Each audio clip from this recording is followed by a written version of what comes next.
बिस्मिल्लाहिर्रहमानिर्रहीम। अल्लाह ताला मेरी आपकी परेशानियों को दूर फरमाएं। दोस्तों, आज हम जानेंगे ख्वाब में आवाज़ सुनना, इसकी क्या ताबीर है।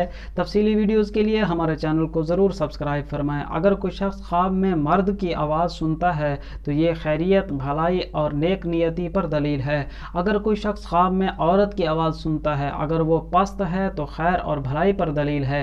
अगर वो भारी और बुलंद आवाज़ है तो ये मुसीबत और परेशानी पर दलील है। अगर कोई शख्स ख्वाब में जानवरों की आवाज़ें सुनता है तो ये भी परेशानी और मुसीबत पर दलील है।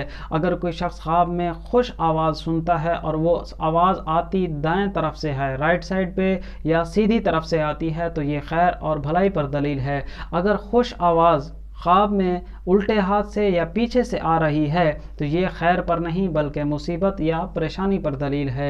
दोस्तों, अगर आप किसी ख्वाब की ताबीर जानना चाहें, हमारी इस वीडियो के कमेंट्स में अपना ख्वाब लिखें, ताबीर जानें।